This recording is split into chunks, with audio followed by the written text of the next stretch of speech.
بسم اللہ الرحمن الرحیم۔ السلام علیکم ورحمۃ اللہ وبرکاتہ۔ جس زمانے میں منصور بغداد کا خلیفہ تھا تو ایک شخص جس کا نام موسیٰ بن عیسیٰ تھا، اس نے اپنی بیوی کو محبت میں یہ کہہ دیا کہ اگر تم چاند سے زیادہ خوبصورت نہ ہوئی تو تمہیں طلاق۔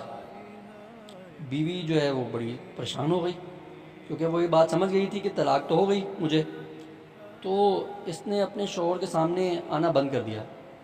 شوہر نے جب یہ بات سوچی اور سمجھی تو اس کو بھی یہ بات کا احساس ہو گیا کہ میں نے اس سے کیا بات کر دی، واقعی چاند سے زیادہ خوبصورت تو کوئی نہیں ہو سکتا۔ تو طلاق ہو گئی۔ اب کیا ہونا تھا کہ رات بڑی مشکل سے گزری، بڑی مشکل سے صبح ہوئی تو اس نے خلیفہ منصور جو زمانے کا جو خلیفہ تھا اس کے پاس یہ اپنا پیغام بھیجا کہ آپ پتہ کروائیں علماء سے کہ یہ طلاق ہوئی یا نہ ہوئی۔ تو منصور نے شہر کے بڑے بڑے علماء فقہاء کو اپنے پاس جمع کیا اور اس مسئلے کی تحقیق کروانا چاہیے اور کہا کہ آپ اس مسئلے کے بارے میں بتائیں۔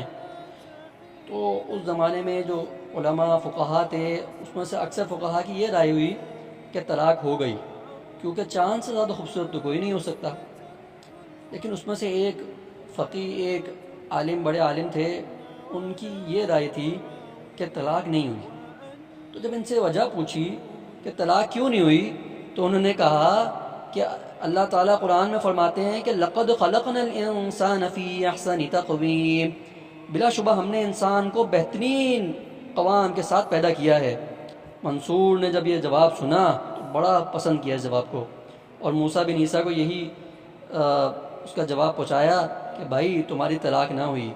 اس طرح سے اس کی بیوی جو ہے طلاق ہونے سے بچ گئی اور ان کی شادی بچ گئی۔